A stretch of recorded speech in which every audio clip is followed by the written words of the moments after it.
बिहार की राजनीति में ना इस वक्त एक बहुत बड़ी हलचल मची हुई है और सबका ध्यान सिर्फ एक ही नाम पर टिका है, सम्राट चौधरी।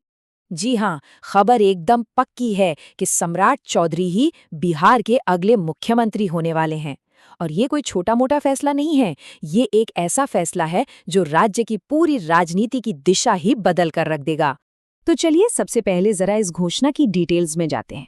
समझते हैं कि आखिर ये फैसला लिया कैसे गया और इसका फॉर्मल अनाउंसमेंट कब तक होने वाला है।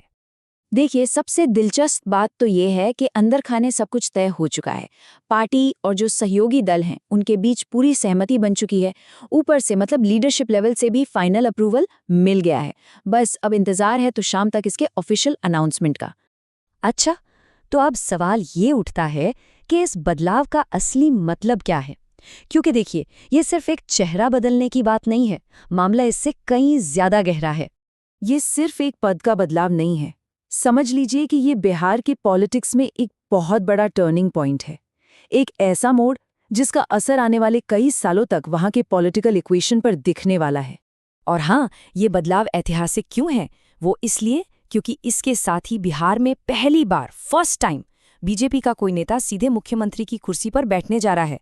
जाहिर है, पार्टी के लिए ये एक बहुत बड़ी पॉलिटिकल अचीवमेंट है। और जाहिर सी बात है, इस एक फैसले ने सम्राट चौधरी का राजनीतिक कद रातों रात आसमान पर पहुंचा दिया है। ये उनके करियर का वो पॉइंट है जो उन्हें अब सीधे सीधे राज्य के सबसे पावरफुल नेताओं की लिस्ट में लाकर खड़ा कर देता है। लेकिन इस पूरे सियासी उलटफेर के बीच एक सवाल ऐसा है जो शायद हर किसी के दिमाग में घूम रहा है और उसी पर सबसे ज्यादा चर्चा भी हो रही है। और वो सवाल ये है कि क्या नीतीश कुमार के बिना ये सरकार चल पाएगी?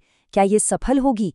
ये वो सवाल है जो आने वाले वक्त में बिहार की राजनीति की स्टेबिलिटी और डायरेक्शन दोनों तय करने वाला है। तो चलिए अब जरा ये भी देख लेते हैं कि इस पूरी खबर पर लोगों का क्या कहना है, पब्लिक का रिएक्शन कैसा है, क्योंकि जो रिएक्शंस आ रहे हैं ना, वो काफी मिले जुले हैं। तो देखिए, लोगों की राय ना वो पूरी तरह से बंटी हुई है।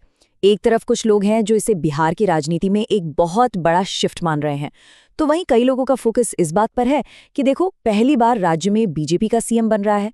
कुछ लोग सम्राट चौधरी के बढ़ते हुए कद की तारीफ कर रहे हैं। और हाँ, एक बहुत बड़ा ग्रुप है जो वही सवाल उठा रहा है कि क्या नीतीश के बिना सरकार कामयाब होगी। और इन सबके बीच कई लोग ऐसे भी हैं जो सीधे सीधे नई लीडरशिप को बधाई दे रहे हैं। तो आखिर में सवाल यहीं आकर रुकता है। बिहार का ये जो इतना बड़ा सियासी उलटफेर हुआ है, इस पर सबकी अपनी अपनी राय है, अपने अपने मत हैं, लेकिन असली सवाल तो यही है कि इसका लॉन्ग टर्म असर, दूरगामी असर क्या होगा।